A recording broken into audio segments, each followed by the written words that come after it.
Hi అండి, అందరికీ నమస్కారం. ఈ వీడియోలో మనం సంక్రాంతి రోజు గొబ్బెమ్మలను ఎలా తయారు చేయాలి, గొబ్బెమ్మల పూజ ఎలా చేయాలి, గొబ్బెమ్మల పూజలో ఏమి ఉండాలి, పూర్తయిన తర్వాత గొబ్బెమ్మలను ఏం చేయాలో ఇప్పుడు మనం వివరంగా తెలుసుకుందాం. ఫ్రెండ్స్, మీరు మన ఛానల్ని కొత్తగా చూస్తున్నట్లయితే మన ఛానల్ని సబ్స్క్రైబ్ చేసి పక్కనే ఉన్న బెల్ ఐకాన్ని క్లిక్ చేయండి. నేను చేసే ప్రతి వీడియో మీకు నోటిఫికేషన్ రూపంలో ముందుగానే వస్తుంది. అందరికీ సంక్రాంతి పండగ శుభాకాంక్షలండి. సంక్రాంతి పండగ అంటేనే సందడిగా ఉంటుందండి. ఇంటి ముందు రంగురంగుల ముగ్గులతో, పిండి వంటలతో, హరిదాసు కీర్తనలతో, గాలి పటాలతో, ఆడపడుచులు పిల్లలతో సందడిగా ఉంటుందండి. సంక్రాంతి పండగను 3 రోజుల పాటు జరుపుకుంటారు. మొదటి రోజు భోగి, రెండవ రోజు సంక్రాంతి, మూడవ రోజు కనుమ పండగ అండి. ఈ 3 రోజులలో ఇంటి ముందు రంగురంగుల ముగ్గులు పెట్టి గొబ్బెమ్మలను పెడతారు. ఈ గొబ్బెమ్మలను గొబ్బిళ్ళు అని కూడా పిలుస్తారండి.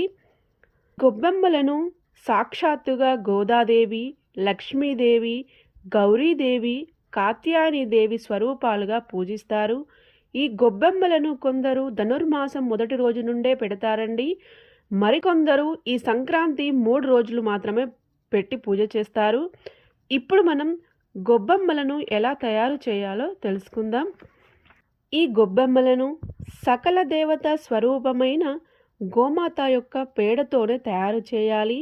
అంటే ఆవు పేడతోనే తయారు చేయాలి అండి. గొబ్బెమ్మలు అంటే లక్ష్మీదేవికి ఎంతో ఇష్టమని పురాణాలలో తెలియజేయడం జరిగినది. ముందుగా ఆవు పేడను తీసుకొని ఇలా కోన్ షేప్లో వీడియోలో చూపిస్తున్నట్లుగా గొబ్బెమ్మలను తయారు చేయాలి. ముందుగా ఒక పెద్ద గొబ్బెమ్మను తయారు చేసుకుని మిగతావన్నీ ఇలా చిన్న గొబ్బెమ్మలను తయారు చేయాలండి. తర్వాత గొబ్బెమ్మలకు పసుపు కుంకుమ బొట్లు పెట్టి బియ్యం పిండితో కూడా బొట్లు పెట్టాలి. తర్వాత ఇలా వీడియోలో చూపించినట్లుగా గరిక పూసలను, పిండి పూసలను పెట్టుకోవాలండి.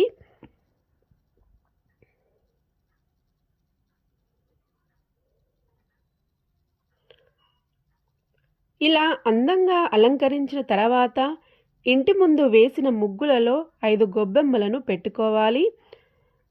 గోమయంతో చేసే గొబ్బెమ్మలు సాక్షాత్తుగా దైవ స్వరూపమండి.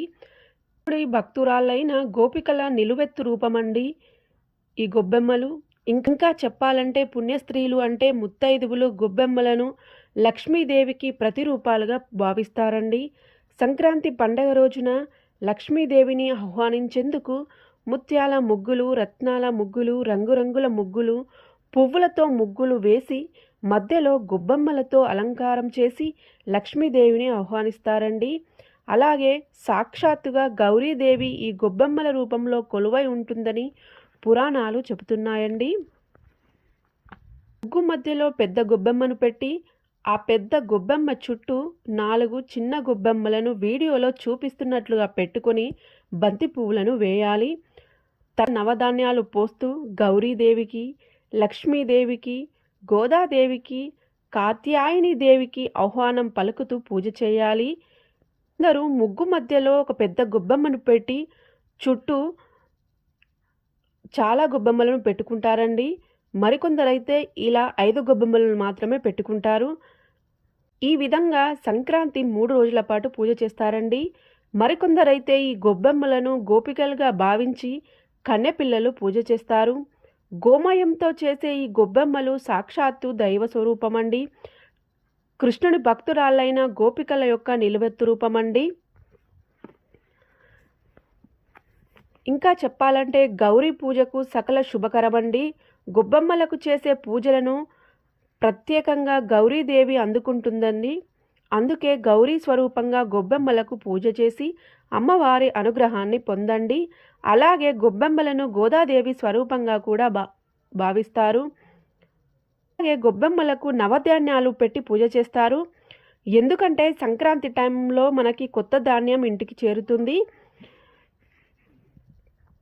కాబట్టి పండిన కొత్త ధాన్యాన్ని ఈ గొబ్బెమ్మలో వేసి ధాన్యలక్ష్మిగా పూజించడం రైతుల యొక్క ఆచారం అండి.